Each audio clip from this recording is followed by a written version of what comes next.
How's it going, guys? I just want to make a quick video giving my opinion about the Keith Scott killing up in Charlotte, North Carolina.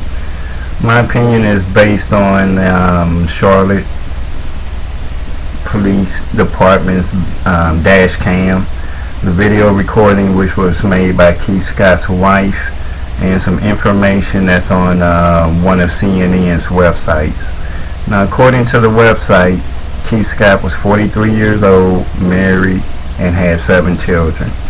In 2003, Scott pled no contest to an aggravated assault charge after being indicted for shooting a man in Texas. He spent around 6 years in prison and was released in 2011. From November 2014 through October 2015, Scott worked as a security guard at a North Carolina mall. According to his niece, Scott had a good relationship with law enforcement. Late last year, Scott was involved in a serious motorcycle crash. His mother said that he broke both hips, he broke his pelvis, and he also broke his nose in the crash. She said that he spoke with a stutter, and sometimes he couldn't remember what he had recently said. So I guess that's where the TBI, the traumatic brain injury that his wife was talking about, comes into play. Now, according to Charlotte Police, an officer saw Keith with a gun.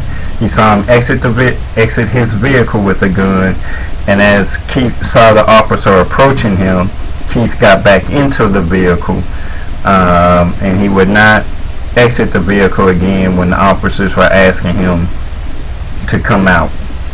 Now, this is when his wife's video comes into play. She walks on the scene, and as she's recording the incident, you can hear the police officers say at least 12 times, "Drop the gun, drop the gun." Now, he's still in the car at the time, and then she begins to try to tell them that he doesn't have a gun. Then she's trying to tell him to get out of the vehicle because he doesn't want the car windows broken.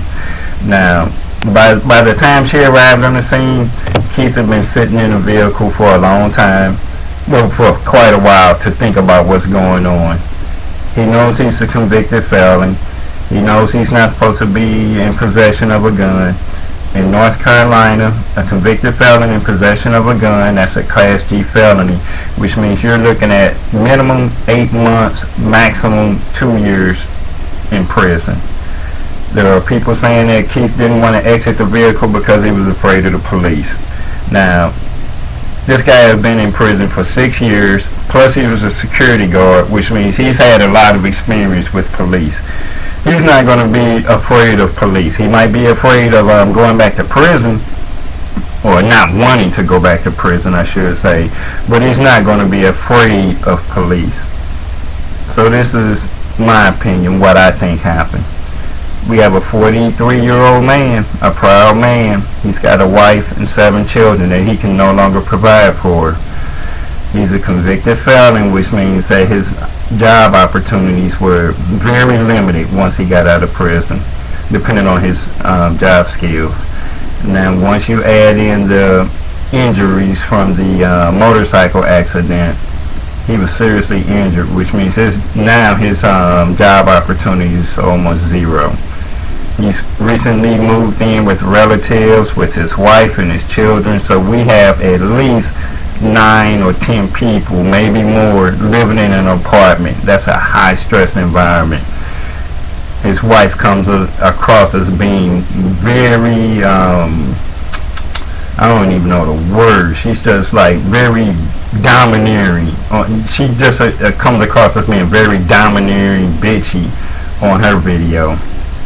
So you've got, the guy was under a lot of stress. You know, you've got the physical stress. You've got the economic stress. He can't provide for his family anymore. And in my opinion, I think Keith had reached his breaking point.